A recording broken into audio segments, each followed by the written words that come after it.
This is my third video lesson on the unit matter. Today we're going to talk about classifying mixtures. So let's go to page 14 in the class packet. For the motivation, we have 3 questions. So I want you to try to think about and complete each question before resuming this video.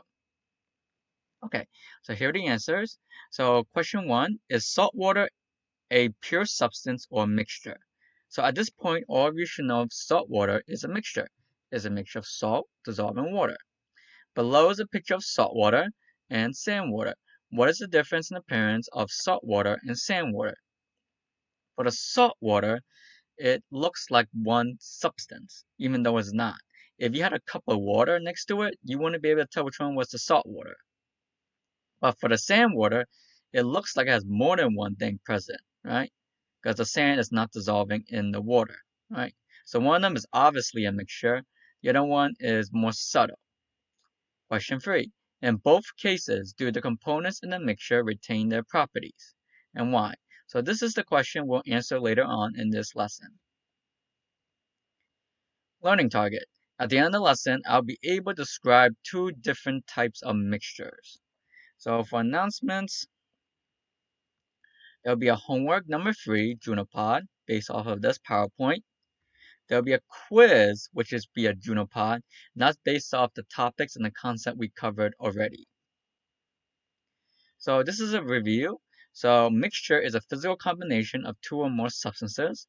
Proportions of the components can vary and can be broken down by physical properties. So the individual components in the mixture keep their identity and retain the individual properties. For example, in the salt water, the salt is still present in the water, right? And it retains their individual properties. Same with the sand water. The sand is still in the water, right? It still has the properties of the sand. For example, the color. So why is that the case? Why does the individual components in the mixture keep their identity? So because the components in the mixture are not chemically joined. For example, the sand is not bonding with the water. The salt is not bonding with the water. Because there's no bonding or chemical change involved, there is no new substance formed when the components mix. So let's contrast mixture with compound. So let's recap what compound is. A compound is 2 or more different elements chemically combined or bonding at a fixed ratio. So a compound can be broken down chemically, but not physically. So that's different from a mixture. A compound has properties that are different from its components elements. So unlike a mixture, which retains its components properties, a compound's properties is completely different.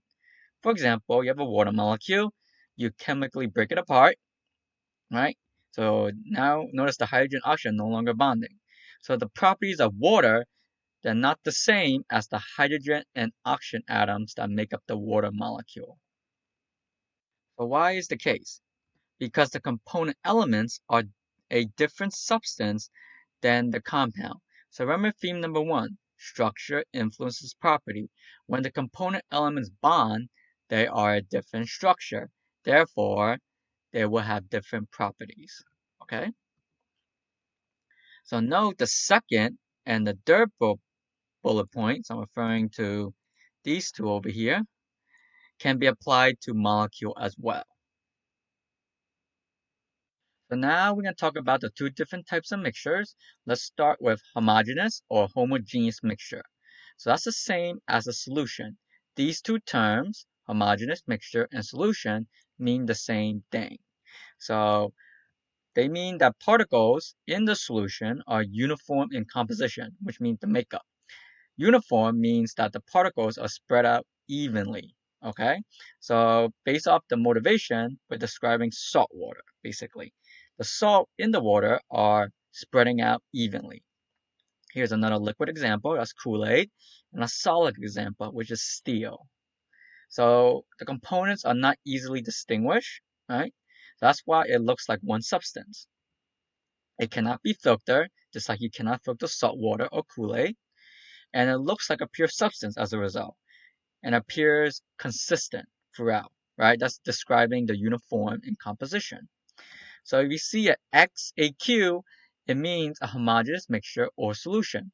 X can be any substance, right? So it means that the water is dissolving whatever X is. Prefix homo means same. Prove that this particle diagram is showing a homogeneous mixture.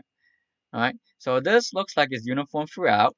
Another way to think about it is that if you take one cross-section of this particle diagram and compare it to a different cross-section of the particle diagram, notice it's the same.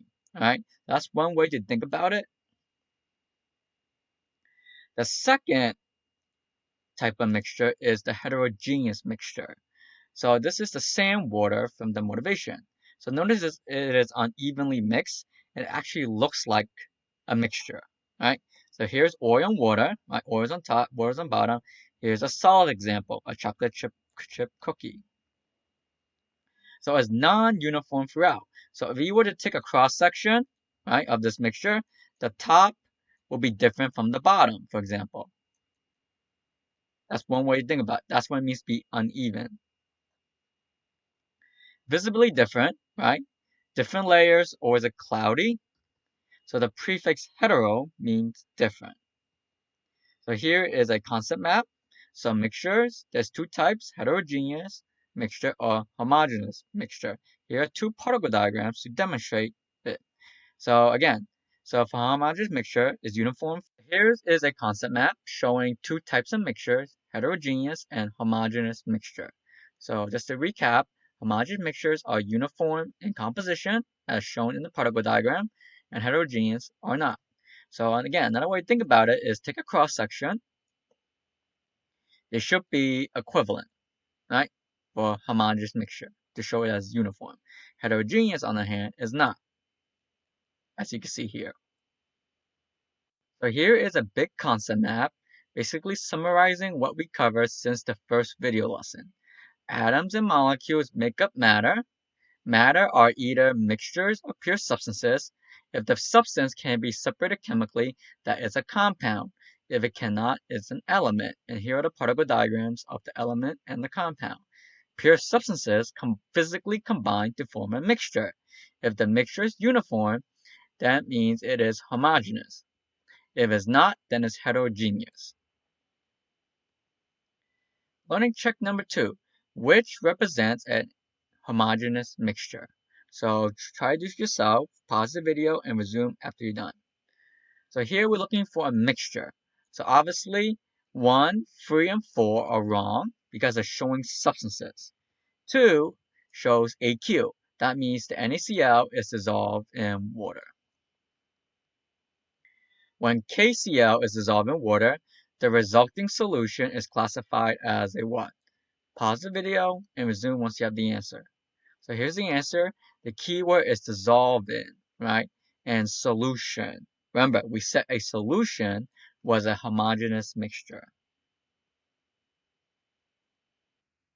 In this practice, I want you to identify if the following mixtures are homogeneous or heterogeneous. So pause this video and resume once you have completed this. Okay, so let's start. So tap water is a homogeneous mixture. For paint, it is heterogeneous. If you have a can of paint and you let it sit there for a long time, it will start to get lumpy and clumpy. And if you ever paint before, you always have to mix the paint before using it. For air, it is homogeneous.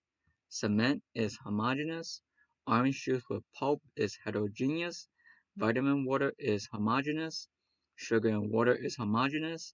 Oil and water is heterogeneous. Salad dressing is heterogeneous. Rainwater is homogeneous. For practice number 2, I want you to identify if the following is an element, compound, or heterogeneous or homogeneous mixture. So pause the video and try to do it yourself. Okay, so here's the answer. The first one is Pb, which is lead in the solid state. That's an element. Second one is sodium chloride, which is a solid. That's a compound. Sodium chloride aqueous, that's a homogeneous mixture. Carbon dioxide is a compound. So if you see a star, it means to memorize the formulas of these substances. Because on the regions, they're just going to assume you know what they are. Zinc, solid, that is an element. Methane, that is a compound. Aqueous solution of sodium chloride, that's a homogeneous mixture. Water distilled means compound. So I'll discuss what distill is in the future. It just means pure water, right, in this case. So water from the faucet, that is tap water, that's homogeneous mixture.